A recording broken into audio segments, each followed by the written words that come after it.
Hello guys, welcome to my channel FRT Studio. So lesson 3, understanding the table structure, TR, TD and TH and table of course. तो last lesson 2 में हम लोगों ने क्या पढ़ा था, एक HTML का बेसिक टैग्स पढ़े थे, HTML को कैसे यूज़ करना है, बोल्ड कैसे करना है, इटैलिक कैसे करना है। तो आज हम लोग पढ़ेंगे कि टेबल स्ट्रक्चर जो है एक HTML में हम लोगों को कैसे क्रिएट किया जाता है। तो HTML में तो चलिए शुरू करते हैं हम लोग फिर।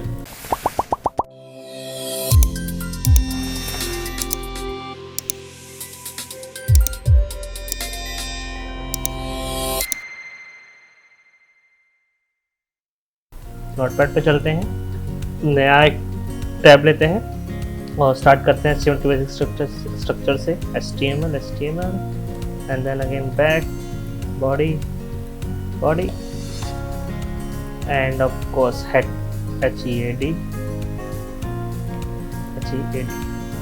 तो इसके अंदर हम लोग अपना आज का टाइटल डाल लेते हैं। टाइटल तो जैसे कि understanding table structure, TR, TD, TH। आज हम लोग इसको पढ़ेंगे। तो हम सेव करते हैं, इसको सेव करते हैं डेस्कटॉप पे। मैं भी फाइल को डिलीट कर देता हूँ, उसकी मुझे रिक्वायरमेंट नहीं है। जैसे कि मैंने बताया था, जो भी आप फाइल सेव करेंगे उसके आगे .html लगाना है, तभी HTML फाइल एक क्रिएट होगी। सेव करते हैं, अब डेस्कटॉप पे जाके इसको हम लोग रन करते हैं। तो आगे understanding the table structure, TR, TD, TH। तो शुरुआत करने से पहले आपको पता होगा व्हाट इज टेबल स्ट्रक्चर क्या होता है। जैसे एक्सेल में आपने देखा होगा कि कुछ रोज होती हैं, कुछ कॉलम्स होते हैं और उसी के अकॉर्डिंग हम लोग जो है इसको यूज़ करते हैं, या तो सेम ऐसी टेबल स्ट्रक्चर में होता है। तो सबसे पहले टेबल स्ट्रक्चर बनाने के लिए आपको करना पड़ेगा, आपको बनानी पड़ेगी एक टेबल। तो टेबल हमने बना ली है। अब इस टेबल के अंदर हम लोग को जो उससे पहले बनाना है वो रो बनानी है। जब तक हमारी रो नहीं बनेगी तब तक हमारा कोई भी कॉलम क्रिएट नहीं होगा। जैसे कि मैं आपको बताता हूँ, एक छोटा सा एग्जांपल देता हूँ। ये मैंने एक टेबल बनाई है, राइट। अब इस टेबल के अंदर में ये जो है ये रोज हैं, 1 रो, 2 रो, 3 रो, 4 रो। तो ये जो है ये होती है रो। अब हम इसको ऐसे कर ऐसे लाइन में खींच दूंगा तो ये होते हैं हमारे कॉलम्स। तो अगर मुझे एक पर्टिकुलर एक कॉलम भी बनाना है तो रो और कॉलम तो मुझे बनाना ही होगा। अगर मैं ये नहीं बनाऊंगा तो मेरा वो टेबल स्ट्रक्चर नहीं आएगा।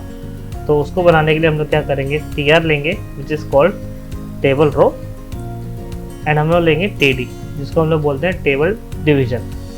जैसे ही मैंने इसको यहाँ पे लिखा और मैंने इसको जो है यहाँ पे सपोज कुछ भी लिख दिया, मैंने लिख दिया 1। सेव करते हैं, ब्राउज़र पे चलते हैं, इसको रिफ्रेश करते हैं। तो यहाँ पे आप देखोगे तो आपका 1 लिखा आ गया, बट अभी कुछ पता नहीं चला टेबल स्ट्रक्चर है नहीं है। तो जैसे जैसे हम लोग उसको आगे बढ़ेंगे वैसे वैसे हम लोग को ये थोड़ा क्लियर होता जाएगा टेबल स्ट्रक्चर के बारे में। अब सपोज कीजिए मुझे 5 कॉलम चाहिए पहली रो में, यानी कि फिर से प्रिंट खोलते हैं एक बारी। तो ये मैंने एक टेबल बनाई, ये एक रो बनाई मैंने। अब इसके अंदर मुझे 1 2 3 4, तो 1 2 3 4 5 कॉलम चाहिए। तो मुझे सेम 5 कॉलम बनाने होंगे। तो एक रो बनाई, रो के अंदर एक कॉलम आया, उसके अंदर में दूसरा कॉलम, 3 4 5 कॉलम बनाए, 2 3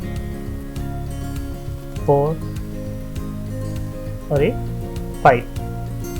5 कॉलम बनाए। मैंने जाके रिफ्रेश किया, तब देखो तो ऑटोमेटिकली 1 2 3 4 5 यहाँ पे लिख के आ रहा है, ठीक है। अब क्या है कि टेबल के अंदर जैसे हम लोगों ने लास्ट इमेज में कुछ एट्रीब्यूट्स पढ़े थे कि विड्थ, हाइट और टारगेट क्या है, वैसे ही यहाँ पे कुछ एट्रीब्यूट्स पढ़ते हैं जो कि टेबल के एट्रीब्यूट्स होते हैं, बेसिक एट्रीब्यूट्स होते हैं। जैसे कि पहले हम लोग पढ़ते हैं बॉर्डर। तो जैसे ही मैंने यहाँ पे बॉर्डर दिया 1 पिक्सल, मैंने सेव किया, मैंने यहाँ पे रिफ्रेश किया, तो आप देखोगे तो ऑटोमेटिकली यहाँ पे बॉर्डर आ गया। इसको मैं चाहूँ बढ़ाना चाहता हूँ तो मैं बढ़ा सकता हूँ, जितना मुझे चाहिए मैं उतना वाटर दे सकता हूँ। सपोज 20 दे दिया तो 20 वाटर आ जाएगा। तो अभी के लिए 1 रखते हैं। उसके बाद में आती है विड्थ। ये डिफाइन करेगा कि आपकी पूरी टेबल की जो विड्थ है वो कितनी होनी चाहिए। सपोज मुझे टेबल की विड्थ अभी 500 चाहिए, तो मेरे टेबल की विड्थ 500 हो जाती है। उसके बाद नेक्स्ट आता है सेल पैडिंग और आता है सेल स्पेसिंग। सेल पैडिंग क्या करता है? सेल पैडिंग क्या करता है, जितने भी आपकी टेबल है उसके अंदर का स्पेस जो है, यानी कि सपोज इसको अंडू करते हैं अभी। सपोज आपका ये एक कॉलम है, इस कॉलम के अंदर का स्पेस जितना भी है इसको हम लोग एज अ पैडिंग डिफाइन करते हैं, और जो इसके बाहर का स्पेस होता है वो होता है हमारा स्पेसिंग। तो अगर मुझे इसके अंदर का स्पेसिंग ऐड करना है, जैसे कि अभी जो आप देख रहे होगे तो 1 जो है बिल्कुल लाइन से चिपका हुआ है, 2 भी लाइन से चिपका हुआ है, हमें वो बढ़ाना है तो हम उसमें देते हैं cell padding. Suppose cell padding मैंने दिया 10 पिक्सल, मैंने जाके रिफ्रेश किया सेव करके, तो ऑटोमेटिकली आप देखोगे तो ये आपके यहाँ पे गैपिंग 10 पिक्सल की हो गई। चारों साइड से इसने 10 पिक्सल का गैप ले लिया है। अगर आप चाहते हैं जो 2 लाइनों के बीच का गैप है इसको बढ़ाना है तो यहाँ पे सेल स्पेसिंग का काम करता है। जैसे मैंने सेल स्पेसिंग 10 दिया तो ऑटोमेटिकली इसके अंदर का बढ़ गया। उसके बाद में एक और एट्रीब्यूट आता है जिसे हम लोग बोलते हैं अलाइन। जनरली पढ़ा होगा आपने अलाइनमेंट क्या होता है। अलाइनमेंट लेफ्ट होता है, सेंटर होता है, राइट होता है। अभी मेरी टेबल जो है बिल्कुल लेफ्ट में है, मुझे इसको सेंटर में चाहिए तो मैं यहाँ पे जैसे सेंटर डालूंगा तो मेरी टेबल ऑटोमेटिकली सेंटर लाइन हो जाएगी। अगर मैं राइट डालूंगा तो ऑटोमेटिकली राइट लाइन हो जाएगी। तो अभी हम लोग इसको सेंटर रख लेते हैं। अब ऐसे ही अगर मुझे और रोज चाहिए तो मैं इसमें और रोज क्रिएट कर दूंगा। इसकी TR एक रो, then again TD 1 2 3 4 5 2 3 4 and then 5। Second row आ गई। सेम ऐसी थर्ड रो, फोर्थ रो, जितनी रोज आपको चाहिए आप उतनी रोज में बढ़ा सकते हैं। फॉर टाइम बीइंग आपको क्या करना है, सिर्फ 1 2 3 4, अगर आप पहली रो में 5 कॉलम ले रहे हैं तो आपको नीचे एंड तक 5 कॉलम ही लेने हैं। अगर आप एक भी कॉलम कम करते हैं तो उसका स्ट्रक्चर बिगड़ जाएगा। तो अभी हम लोग इस क्लास में सिर्फ यही पढ़ेंगे। तो नेक्स्ट क्लास में इसको स्ट्रक्चर को कैसे सही करना है और कुछ बेसिक चीज़ें हैं वो हम लोग नेक्स्ट क्लास में पढ़ेंगे। मैं ज़्यादा लंबे ट्यूटोरियल्स नहीं कर रहा हूँ क्योंकि यार नहीं तो फिर आपको समझने में भी दिक्कत होगी और बोर भी हो जाओगे। तो बेटर है कि छोटे छोटे स्टेप बाय स्टेप हम लोग उसको लेके चलते रहेंगे।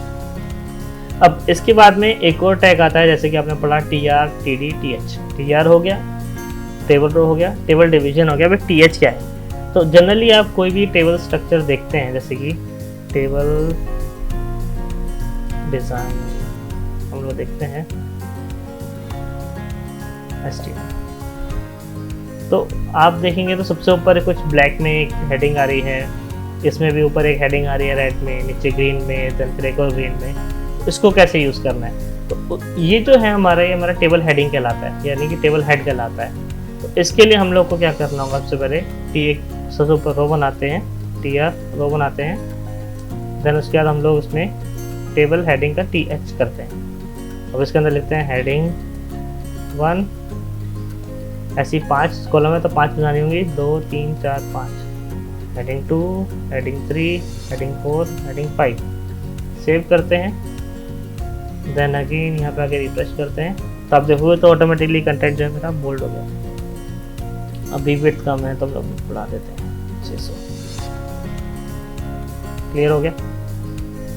तो आज की क्लास में सिर्फ इतना ही। बेसिक टेबल स्ट्रक्चर है, TR कैसे बनाना है, TH कैसे बनाना है, टेबल को कैसे यूज़ करना है। नेक्स्ट सेशन में हम लोग टेबल का थोड़ा सा एडवांस वर्जन पढ़ेंगे, विच इज़ T हेड क्या होता है, T फुट क्या होता है, देन टेबल बॉडी क्या होता है, एंड देन फिर हम लोग कॉल स्पेन पढ़ेंगे एंड रो स्पेन पढ़ेंगे।